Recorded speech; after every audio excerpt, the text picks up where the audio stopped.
Good afternoon, everyone. So, my name is Patricia Ogunfable, and I do a podcast to help people maximize property values. It's called Maximizing Property Values, and it's on all the popular platforms: Apple, Spotify, Google. It's also on Audible. That, however, is a monologue. That is just me whittering on about property, what I've done, what I'm doing, advice, and all of that. But today I'm starting a guest series. And my first guest, honestly, thank you, Mark, is Mark Lloyd. And we are going to do a deep dive into Mark. And Mark, I'm going to put you on the spot, and I'm going to ask you towards the end to tell people what you like to see from people who are applying to your crowdfund for funding, but we'll get to that in a bit. So, who is Mark? We know from the internet and from his Clubhouse bio, people just tap on his face and you'll be able to read his bio, that Mark is an educator and he's also a mentor. We know that he co-founded Property Master Academy. We also know that he's a CEO of Max CrowdFunding. So, Mark, welcome once more to Maximizing Property Values. But before we go into your property activities, Mark, please tell us 3 things that we don't know about you that we probably can't find on the internet so that we can get to know you a little bit better. Crikey, so difficult questions first. Blimey. 3 things you don't know about me. So, let me think. When I was at school, which is a long, long time ago, I was school chess champion. I don't think anybody would know that.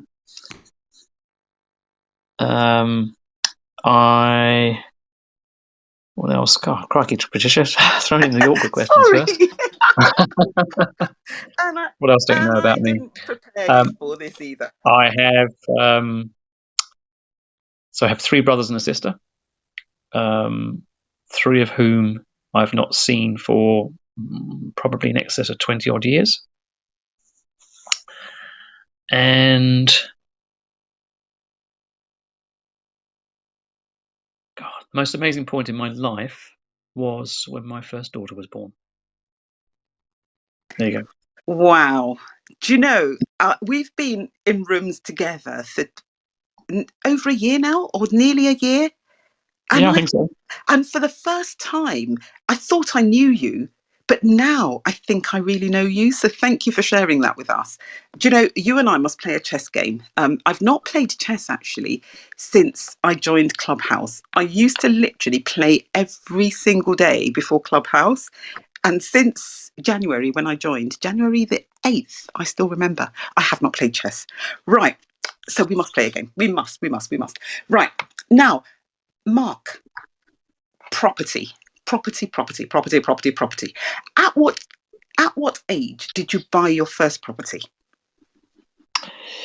My first residential property, I was 25. And that was actually when I was still employed. Actually, that was I think I mentioned a couple of times. I've only had really one. Well, what I consider really one job. In fact, I've had 2. Actually, that was another point which no one had ever actually know. My very first job. Now it's all coming back to me now. It's an age thing. My very first job, I was a garage attendant. So I worked in a petrol station, and press the button so you could fill up your car. But I only did that for about 3 months.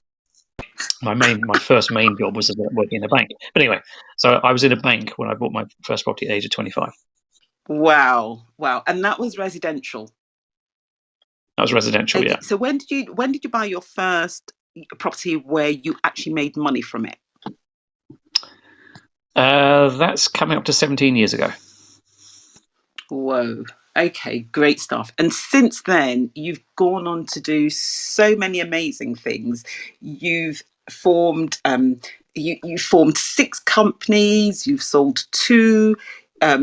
You've got a large UK portfolio, and you've got developments in the pipeline of roughly £60 million.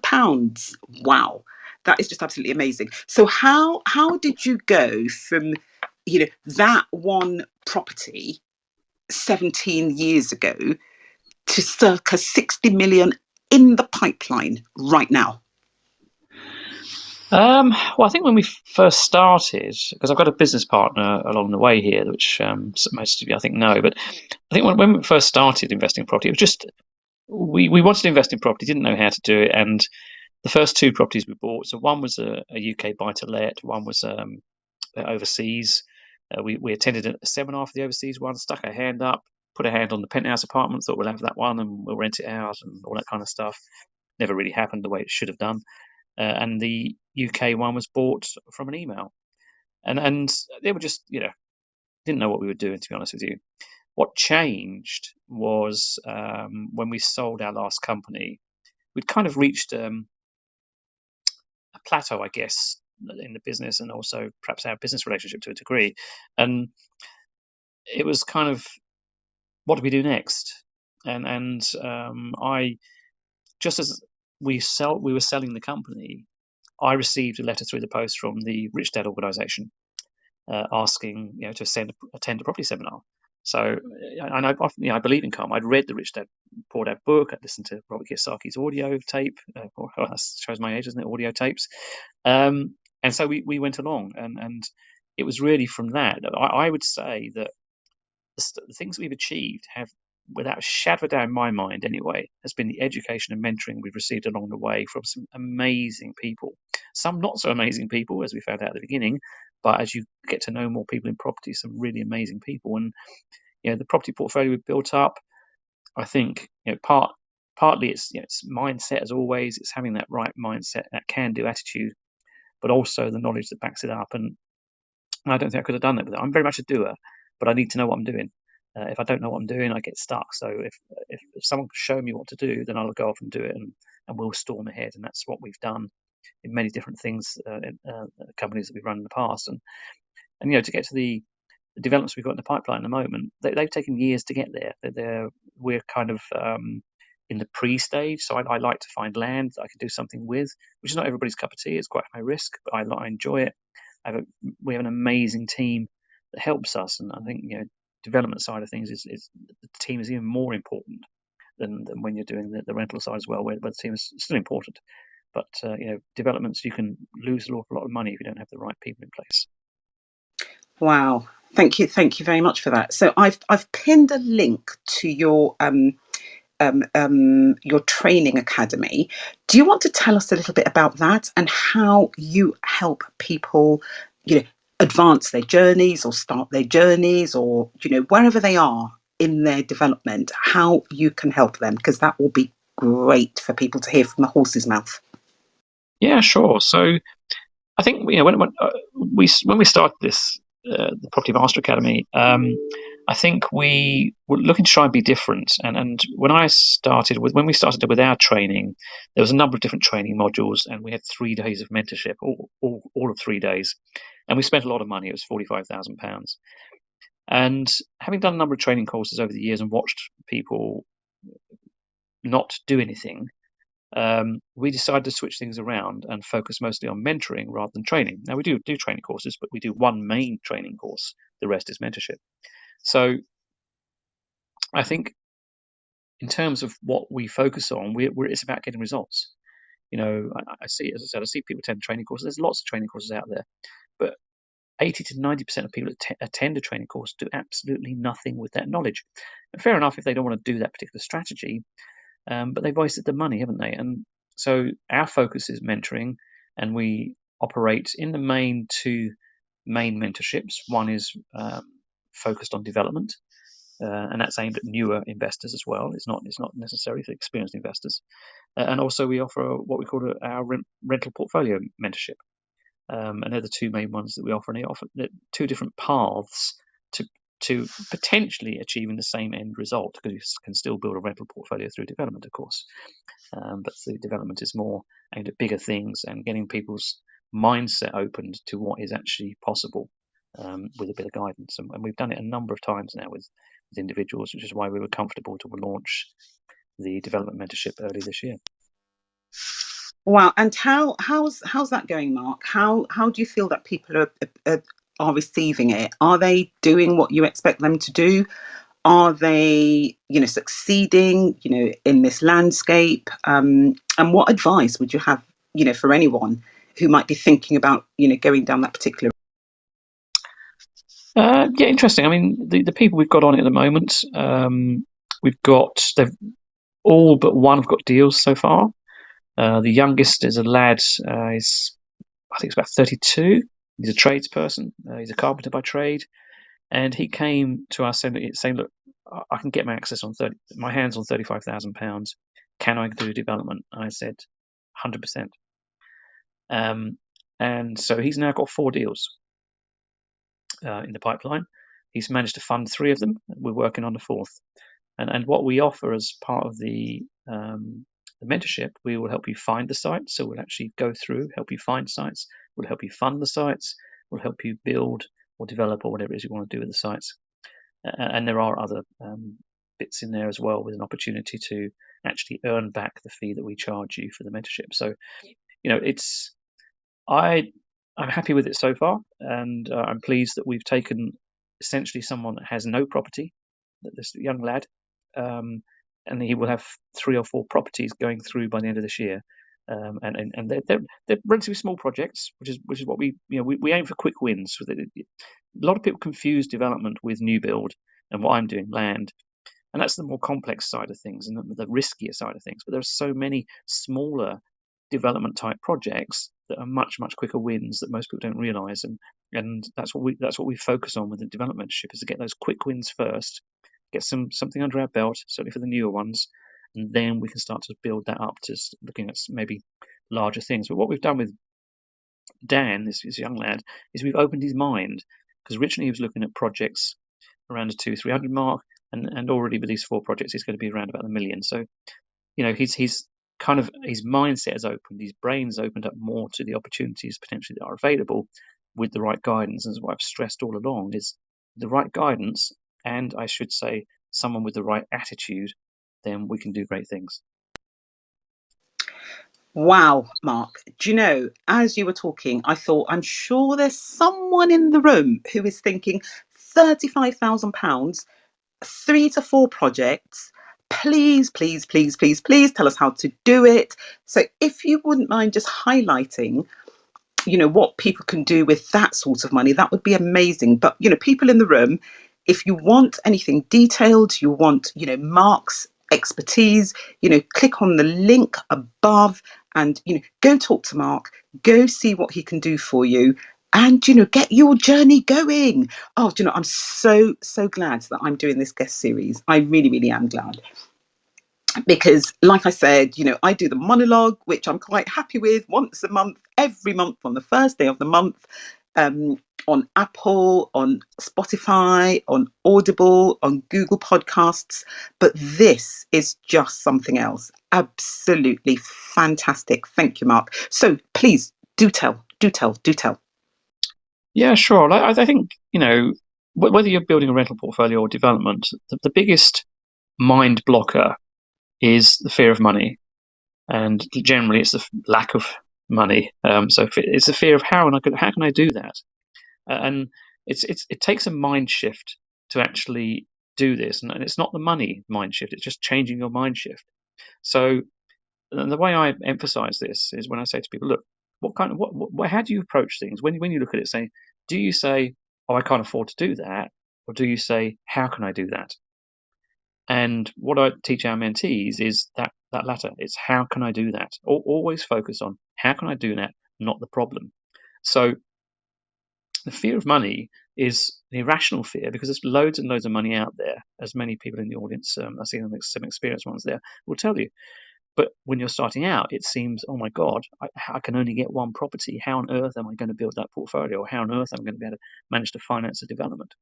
And I often say that the difference between me and you, if you're just starting out, is knowledge and experience. Now, we can teach you the knowledge, but I can't give you the experience, but I can guide you over that path and to the path to success. And you've got to have belief, and most importantly, the right attitude. It's very difficult to deal with people that don't have that right attitude, that are constantly negative. If that's you, we would find it difficult to work with you. But if you come with an open mind of how can I do that? How can I make this work? I can guarantee you it will work. Dan was exactly the same when I first met him. He couldn't see beyond his £35,000, but now he sees. So once we've got these 4 projects under the way, which he's going to be doing himself as well, so that because of his trades background, that does help him quite a bit. But at the same token, I've said to him, once you've done these 4 and you've got that out of your system, no more doing the deals. You need to find people to do them for you. So you need to find people to do those tradespeople to actually carry out the work, contractors and so on. So, it is very much mindset, but getting over that fear of money, because that is what blocks a lot of investors from progressing. Do you know, you're absolutely right. And it is, do you know, I've got this amount of money, £35,000. If I put it into something, I might lose it all. I might do this, I might do that. I remember my very first joint venture. And it was with somebody who kept on saying to me, Patricia, we've got to do something. We've got to do something together. We've got to do something. But his fear, and it probably took us maybe 10 years for him to actually put his money down. But I don't chase people, because I honestly believe that people should only do the things that they are comfortable doing. And in the end, he said, let's just do it. Let's just do it. But his worry was, if I put my money into this project, I might lose it. And I said to him, I said, well, how could you possibly lose it? I said, even if the house fell down, it would be insured. So how could you possibly lose your money? I said, you might lose some of it, but how could you lose all of it? Because we were talking about like cash purchases. Anyway, yeah, mindset is a big thing. And now he just can't wait. He can't, he's doing a number of things and can't wait to do the next one. Because once people know, then they know. But before they know, like you say, it can be a bit of a tricky business. So, Mark, let's assume I want to buy something in an auction. So, Max CrowdFund would be one of the places that I would be looking to kind of like, come to for assistance. How would you be able to assist me, and what would your criteria be? Great question. Well, first of all, so we essentially provide bridging and development finance through the crowdfunding platform. And if you've ever dealt with a bridging company, in terms of the process is very, very similar, although we've automated a lot of it, so we're a lot quicker than a standard bridging company. And I think the quickest we've managed to raise funds was within 7 days. So that's from start of project, raising the funds and paying the money out within 7 days. The crowdfunding is an interesting concept, because essentially crowdfunding, if you look at it from a top-down view, is a big JV. The crowdfunding platform has a lot of high net worth investors. We have over 1,000 high net worth investors on our platform. That's growing daily. Overall users, we have over 60,000 on our platform, over 120 countries, and that's expanding daily. So we've got a number of people that can invest in your project. And I think one of the last projects, there was 126 investors invested. So it's quite broad, but it means you have access to those joint venture partners you've been searching for. We've already got them. So they're going to invest in your project. You pay an interest rate, coupon, whatever you want to call it, and that's their return. And we don't take anything out of that. We charge you a fee for setting it up. But if let's say you're paying an interest rate, let's say 10%, which is pretty average, 10% per annum on a bridge, that's exactly what the investor receives as well. So we don't take anything out of that in the middle. And crowdfunding can be an extremely quick way of raising finance. We've simplified it as much as we possibly can. We've automated an awful lot of the procedures, including the KYC elements, the know your customer element that we will have to go through. That's all automated. The actual process of applying for a loan is as automated as it can be. There's still quite a lot of information you have to provide, but the onus is on you to provide that information. The quicker you can provide it, including evaluation. So we're not like other lenders where we have to arrange the valuation. You arrange the valuation. At the end of the day, you're paying for it. So why not arrange it as well? So we know that you'll have that incentive to push that valuation through quicker than maybe a large bridging company or lender might be able to, though it's got to try and fit into their schedule. So we allow you to arrange that valuation, and it's just subject to certain criteria. That's all. Mark, can I just cut in a bit? So I've not been able to pin the link to Max CrowdFund. That, if you're in the audience, if you just type into your browser Max, Max, Crowd, CROWD, Fund, FUND.com, you will be able to get there, because I think it's really important, for people to maybe be able to go to the website, and you might want to bookmark it. So I'm sorry, for some reason it wouldn't let me post a link. So I thought, what, let me tell people, because they might be looking for the link. So sorry to have cut in, Mark. Yeah, no worries. So the first thing when anyone goes onto the website is they'll need to register, whether they're going to be an investor or whether they're going to be a borrower. It makes no difference. It's the same process.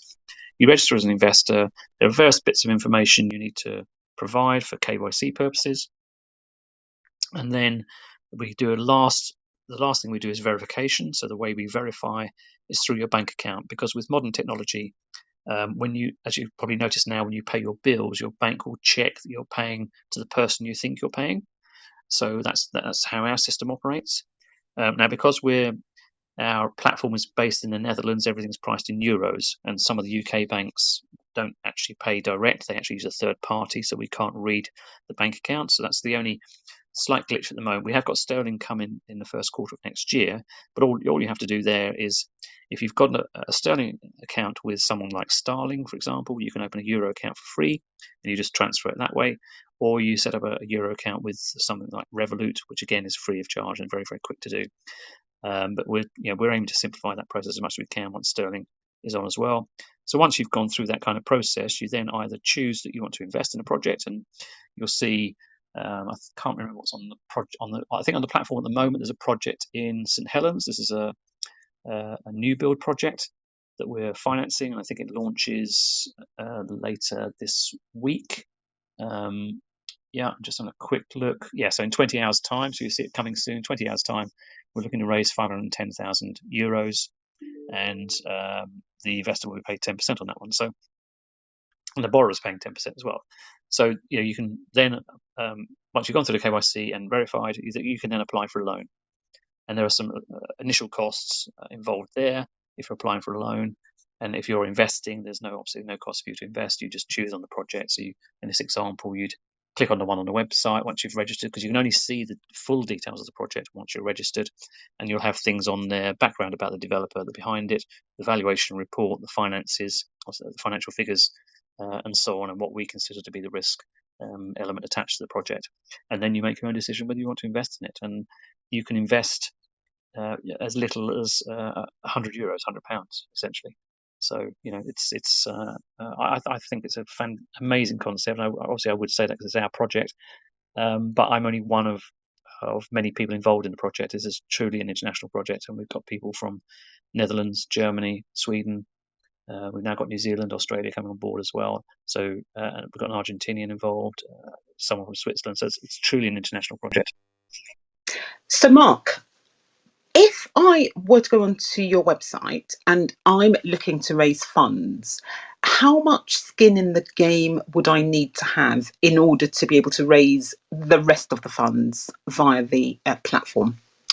Yeah, great question. Now, the way we look at things, because when we were setting up the platform, we were looking at it from an investor's perspective, not necessarily a lender's perspective. So it gives us a little bit more flexibility, and we will lend up to 90% of what you need.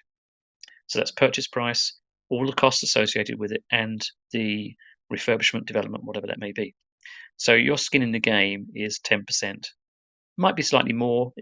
We might need personal guarantees or business guarantee. It obviously depends a lot on the figures and how we assess the risk associated with the project. But on average, 10% is the maximum that you'll need to put in. Wow, that is just amazing. And do you have minimum periods? So, say I only need the money for 6 months. Would I be able to just say, okay, I'm only going to pay 10% for 6 months, or am I kind of like locked in for a minimum period? And if so, what would that period? Well, our minimum period is 6 months. Our maximum is 5 years. We have had one loan for 5 years so far. The majority is 6 to 12 months. Right. Now, tell me, Mark, in terms of the interest rate, so I'm literally thinking as I'm listening to you talk. In terms of the interest rates, are they fixed at 10% or could they be less? I'm assuming if the risk is more but acceptable, then it would be higher. But I'm just kind of like wondering if there's any chance of that being slightly less. Um, because again, people might want to know because you're going for as long as like 5 years. Now, okay, I have mortgages that I've had for going on to 25 years now, but my most recent ones, I tend to kind of like change them within about like 2, 3, 5 years. So why would I not want to come to you and borrow, at a 90% loan to value, which is possible? And why would I be looking to go to like a traditional lender? I guess the obvious answer is the interest rate. So I'm kind of like, I know you're not lenders, but are you looking to kind of like maybe bring that interest rate down? Because I tell you what, if it was a bit lower, I wouldn't even be applying to all these regular people that I apply to normally. Just too much hassle. I'd be coming to you for everything. Well, it's interesting because the interest rate is just one factor, and we've been asked this question a few times. I mean, our interest rates generally range from 8% upwards. 8 to 12 is kind of the average. Um, eh, this is where crowdfunding is quite a lot different to traditional kind of lending in the sense that we need to attract investors to the project. So, in order to attract investors to the project, the interest rate has got to be enough to get them in. And I know that for most of the UK ones we've done, I think virtually exclusively, they've all been at 10% because I know they work. And this is where it's not just about the interest rate, it's about the speed of delivery. I was talking to a guy on Saturday morning that I co-host a room with, Tolu. I don't know whether he's around today, but we spoke about a bridging project for him. It was a flip deal he was doing in Bristol. We were happy to fund it. 3 months on, he's still waiting for that bridge to come through when we would have funded it, well, worst case, 2 or 3 weeks. So it's we offer a lot of speed, so you can get the transaction over the line. We've often had people come to us and say, look, I need the money by next Friday, and this is on the Monday. So by the time we got it set up, we have a cooling off period on the platform, which is no other lender would have, of course. So because when the investors invest in a project, they have a 48-hour cooling off period to say they actually no, I've changed my mind, I want to withdraw from the project. Nobody's ever done that yet, by the way. But so we have to have that built in. So it came to us on the Monday one week. By the end of the Friday the following week, he had the money in the bank account. There's no bridging lender could do that. I've never come across one that could do that. I'm happy to be proved wrong, of course. So it's not just the interest rate; it's about the speed of delivery. And we've got now multiple loans from some investors because they've seen how quickly we can operate, and that's really what gives our advantage. The second main advantage, of course, that every UK deal comes through me, so I sanity check it first. I'll tell you whether you need to change your figures a bit, or whether it's a bad deal as well. And so they all come through me. I'll tell you exactly what's needed to be done to make the deal, to get the deal over the line. And so I look at it from an investment perspective primarily, whereas most lenders are looking from lending perspective, and it is slightly different, as you know. Wow. Do you know, Mark, I am so gutted that we didn't actually do this last week because I passed on something that would have been amazing. And it was just because I just couldn't work out how I was going to kind of like do the finance because it was a flat, an amazing flat, but it had Japanese knotweed. Now, it was already under a treatment program, but for people in the room, if you don't know, Japanese knotweed is one of those things that can make a property unmortgageable. And until the treatment is completed, you can't get any guarantees, and you can't, all you can say is that the treatment is going through. So I thought, I can't buy this on a bridge because I might not be able to offload it because again, anyone who's heard me talk will, and Mark is going to be the same. If you're going into anything, I tend to have at least 3 exit routes, and if they're not all there, I just do not go ahead. Anyway, this Japanese knotweed thing made me not bid. and it went for really good money. 330,000 it went for. And when and I know that road because I actually have a property on the same road, and I know that for the size of that flat, I could have easily, after tarting it up, maybe spending £50,000 on it, I could have got 550 for it easily, and I could have gone anywhere up to 650. But you see, the potential gain for me wasn't worth the risk of being in a bridge that I couldn't get out of, and a bridge that would then be extremely expensive, etc., etc. Now, Mark, you need to talk to people a lot more about what you do. So, although I kind of like set up this guest series for people who listen to the Maximising Property Value podcasts, I am gaining so much from this, Mark. Please send me your phone number so that I can blow up your phone every week. No, jokes apart. No, this people is amazing. So, Mark, other than that, what fees do you charge? Do you charge an arrangement fee? Do you charge an exit fee? Do you charge, what are the extras that people have to pay over and above? Obviously, they're paying the interest to the investor, they're paying the valuation fee to the valuer, they're paying the legal fees to the solicitor or conveyancer, whomsoever they choose. What other fees might come up if somebody is actually applying for funding with you? Yeah, so initially there's a €250 application fee. Then once the loan is ready to be published, so the €250 fee is money you have to transfer from your account. Once the loan is published, there's a €750 publication fee that is deducted from the amount raised, and also a 2.5% fundraise fee as well. That's also deducted from the amount raised. You've then got the interest rate. So let's say it's 10%. Obviously, that's going to be per annum, so it works down to monthly payments. And there is a monthly admin charge, which is 0.06% as well, and that's quite unique to crowdfunding platforms. So that's everything in terms of things that we charge. And what we tend to do on most projects is that the interest is paid monthly, which is why we can offer a high LTV. It is possible to roll up the interest. In fact, I don't think anybody's actually done that yet. No one's taken advantage of that particular option. They've all paid interest monthly because they want the higher loan amount.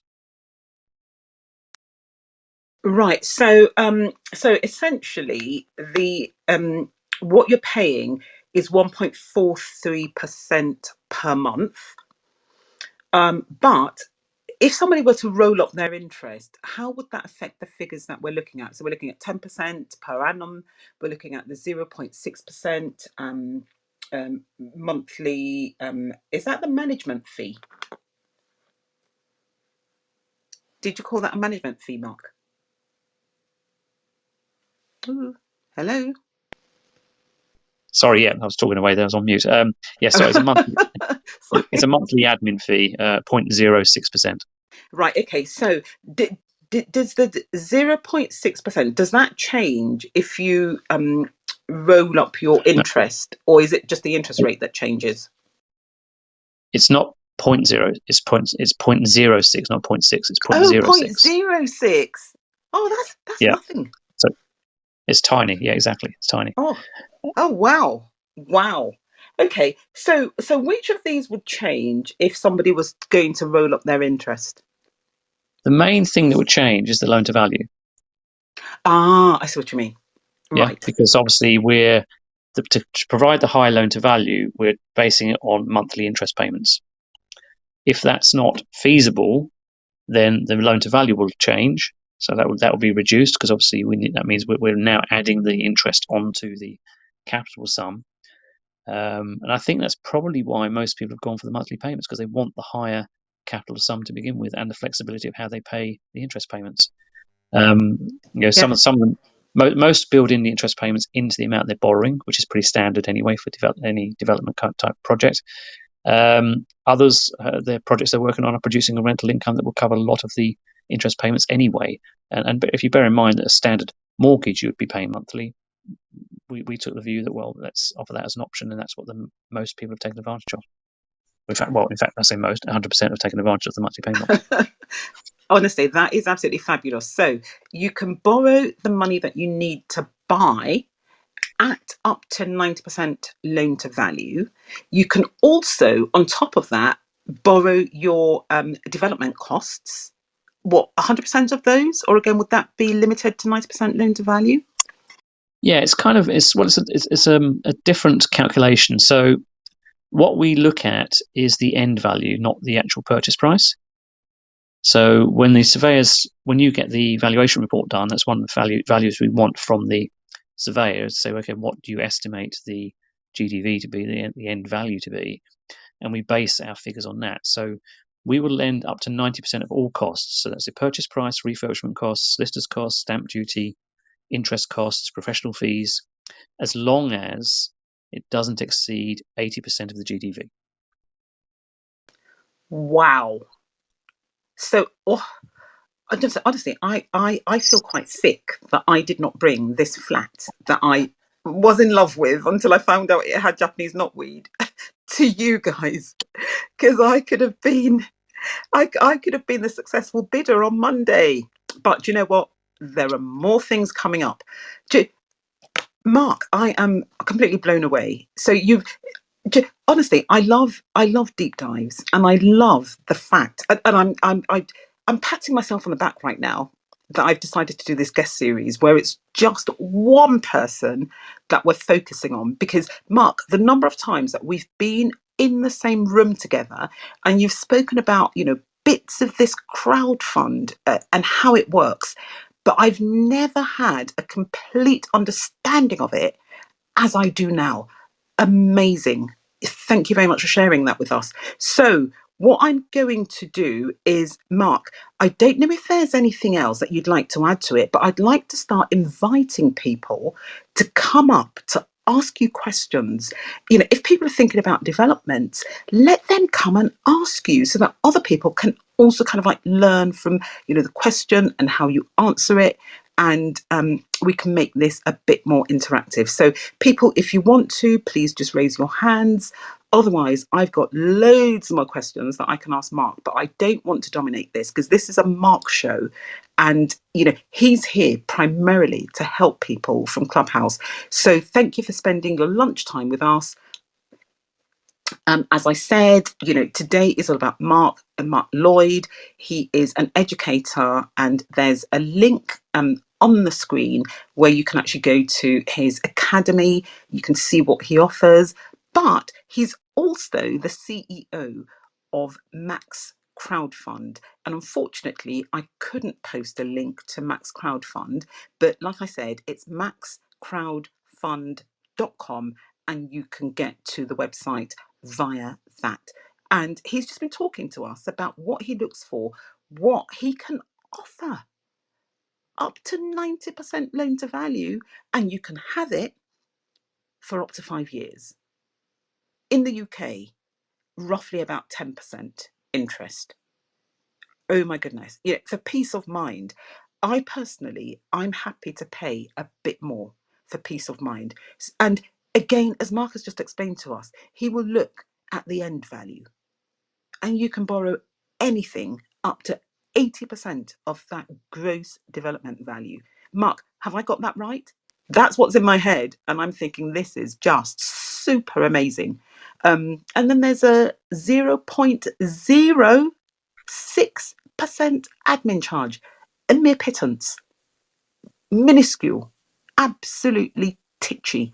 So, Mark, have I missed? No, sounds about right. Amazing, amazing, amazing. People, do you not have any questions? If you don't have any questions, I'm going to ask you another one, Mark. So this works, does it, for, okay, we've got someone. Yeah, great stuff. I'm going to let Elizabeth go. Elizabeth, how are you? Long time. But over to you. So this is Dr. Actually, no, let me do this properly because this is being recorded. So Dr. Elizabeth Aitayo has come up and she's going to ask a question. She's a medical doctor, and she deals with personal finance. She is an expert at that, and she does that for health care professionals. If you want to learn more about her, tap on her face and read her bio. But over to you with your. Thank you so much, Patricia, for that introduction. Thank you. I just thought I would pop up and ask a question just to kind of support the recording. And thank you, Mark, for sharing about what you do. And I know we're due to have our call as well to discuss some of the developments that we have. I might have missed it because I wasn't in the room from the beginning. But what security do you require for the borrowing, and does it matter around the level of borrowing? Yeah, so we take first charge over the project. If the borrowing is at the higher end, so nearer to the 90% of what I've mentioned earlier, 90% of costs, we may ask for personal guarantee or business guarantee. If that's not available, we might ask for possibly additional security. So we've got a project going on at the moment, which is, I think it's just a title split, I think. And here the actual percentage of what we're lending versus the actual value is very high. So although we will lend up to 90% as long as it doesn't exceed 80% of the GDV, if we're getting to that kind of level, then obviously it means you as an investor is not putting much money into the deal. So we may potentially ask for additional security, but our first security is always going to be on the project itself. So, Mark, when you say, thank you for that. Elizabeth, we'll come back to you in just one sec. Let me just quickly ask this question. So when you say, if you ask for a personal guarantee or a business guarantee and they're not available, then you would then look for some other security. So a personal guarantee is normally where an individual, usually a director, or if they're buying in their own name, well, then you wouldn't need a personal guarantee, I guess.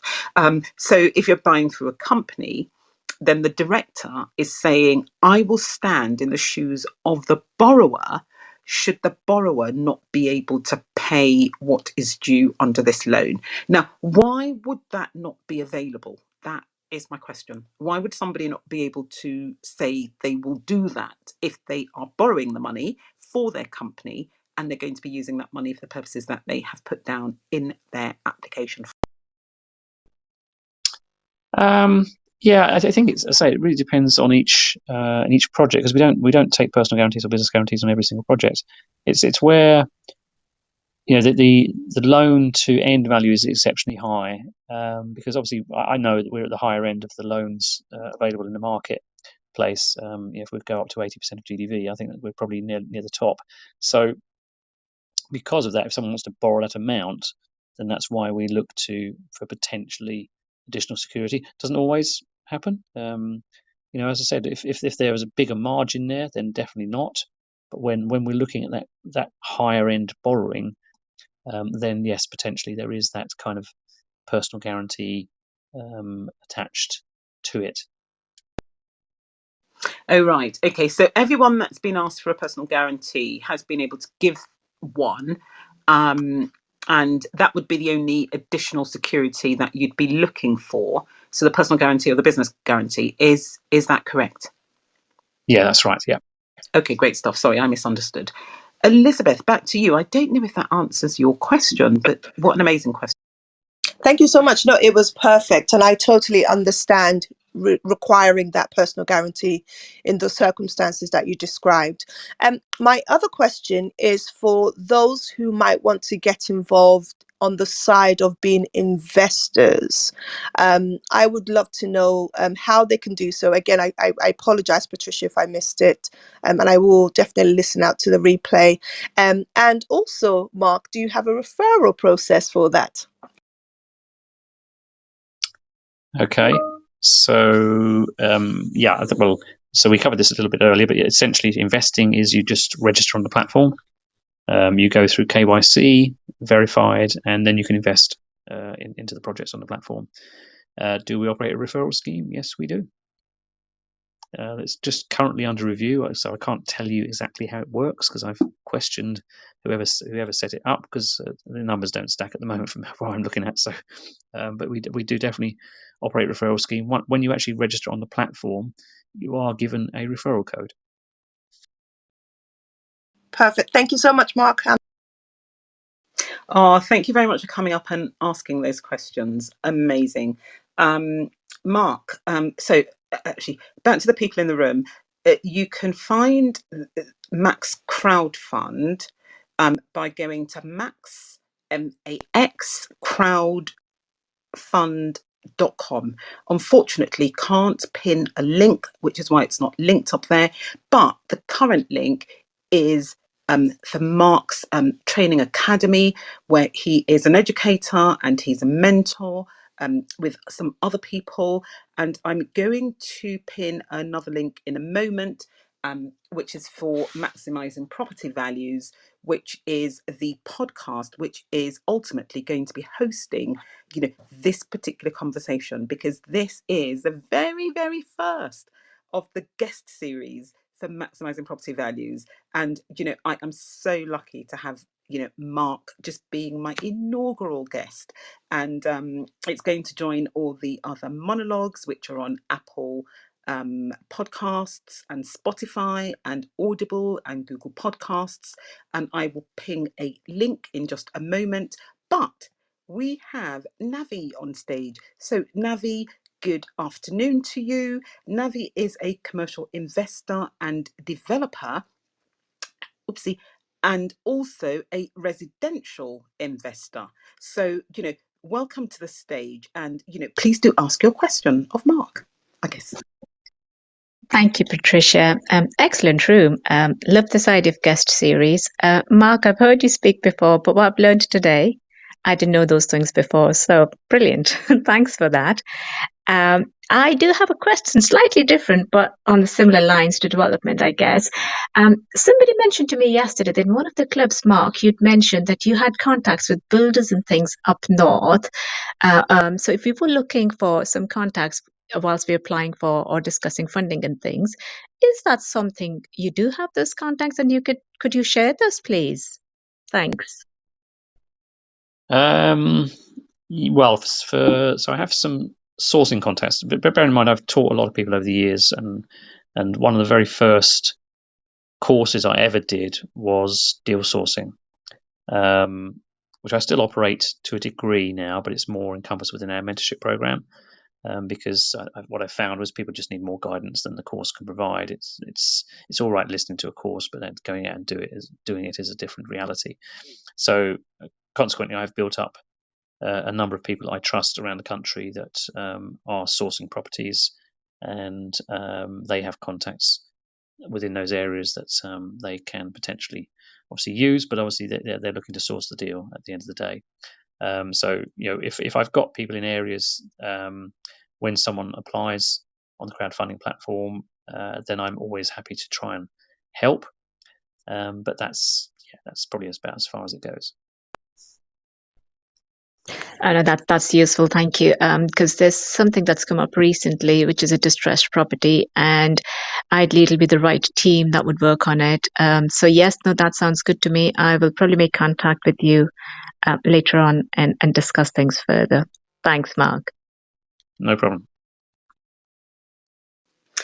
Oh my goodness! Do you know, Mark? I'm my mind is still whirling. It's still whirling around with the possibilities of what you offer through Max CrowdFund, but not just that. Even through the academy. So people who want to start their journeys, Mark is available to mentor you. People who are in the middle of their journeys, Mark is available to help you out, to educate you, to mentor you, and people towards the end of their journey. I'm sure that Mark will be able to offer you something. Today is all about Mark. Mark is my guest in the very first series of the Maximising Property Values podcasts guest series up until now. So nearly about 2 years I've been doing this.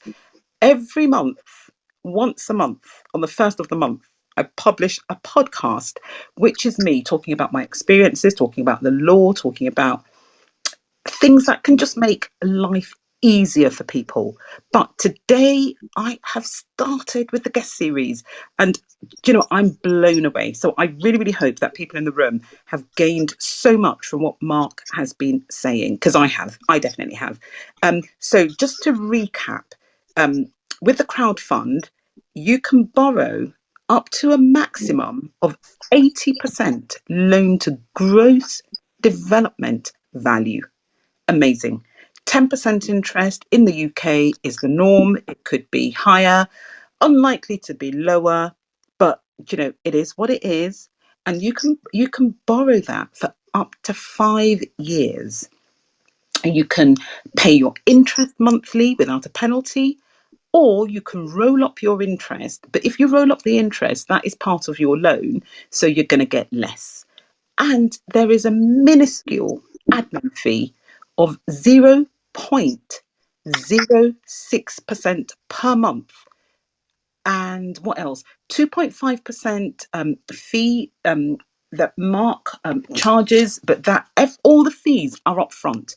He's very transparent with what is what on the crowdfund. Honestly, this is just amazing. You pay a registration fee, €250. You pay a publication fee once your funding thing is about to be published, so that people can invest in it, of €750.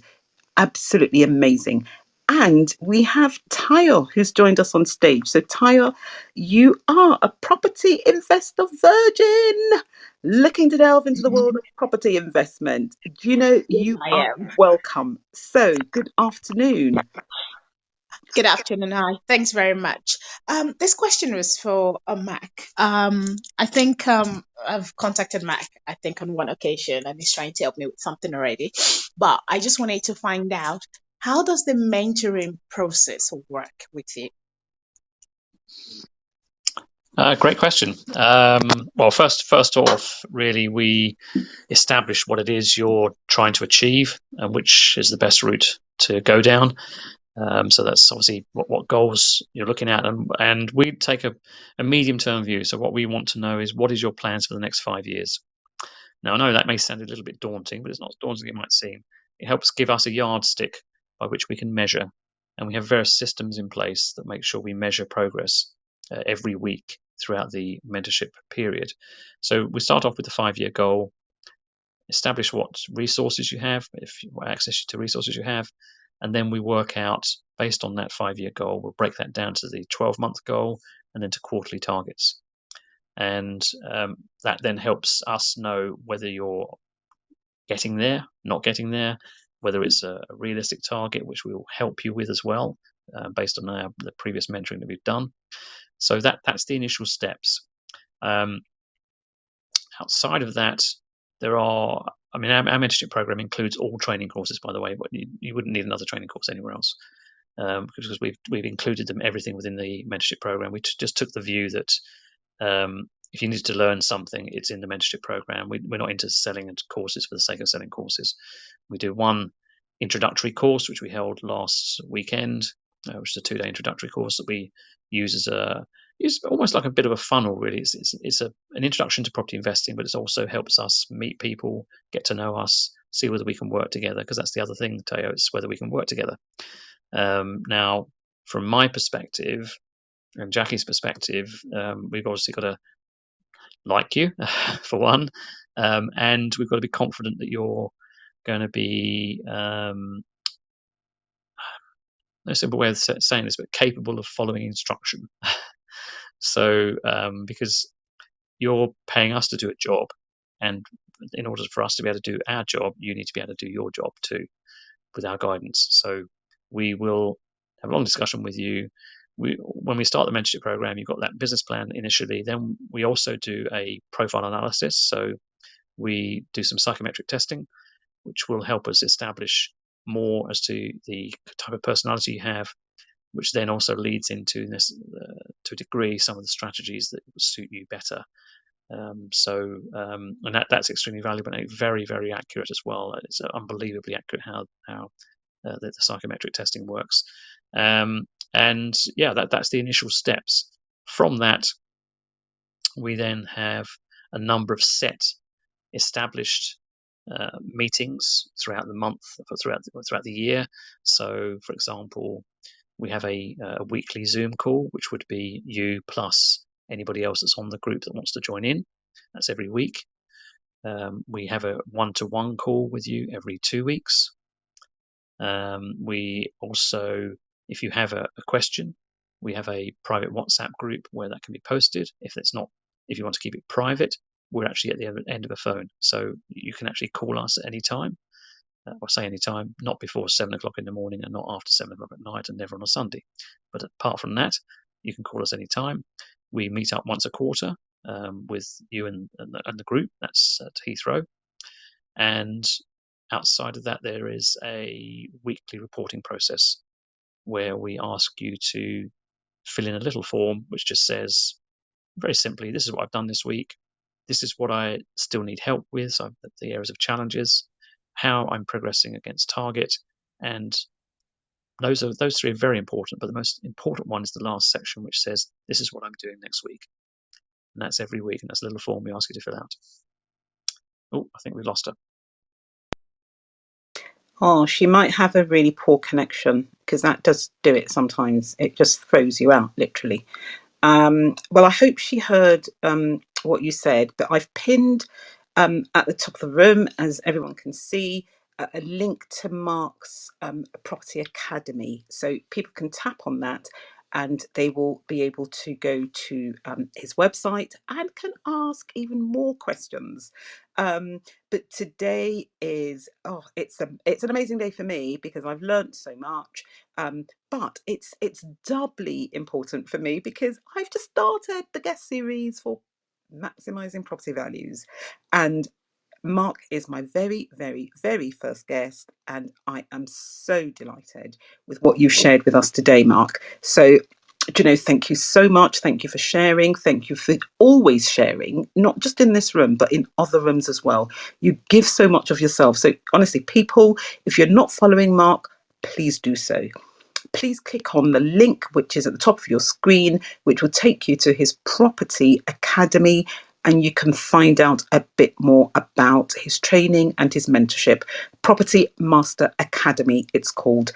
And if you're interested in the funding, like I said, unfortunately, I can't post a link, but you can always go there. It is maxcrowdfund.com, maxcrowdfund.com. So, Mark, you have been an amazing first guest. So I hope that all the other guests are going to be just as interesting and we'll be able to share so much that people can learn from. But on this note, and we're coming up to the top of the hour, I'm just going to say thank you, thank you, thank you so much. So for people who are in the room, where can you actually get, sorry, I'm doing something as well. Where can you actually get this particular recording? So it's going to be on Clubhouse in any event, but it will also be part of the Maximising Property Values podcasts. And I'm just posting a link. So if people want to click on that, they can go to their favourite listening device or app and they will be able to get it. So this is going to be one of the bonus scenes. So the main scenes are actually just monologues that I do once a month, every month on the first of the month. And the bonus scenes are going to be my guest series, which I have literally just started. And Mark is my very first guest. So Mark, once again, thank you so much. And to everybody else in the room, thank you very much for spending your lunchtime, here with Mark and myself, and to Dr. Elizabeth, and to Navi, and to Taya, who's actually left. Also, thank you for your contributions. Have a great day, everyone. And please, if you honestly enjoy these, please do rate, please review the show, because that will just help me know if you're actually enjoying what is being done, and it will also help other people find it. So if you found it useful, help other people find it as well. But thank you. Enjoy.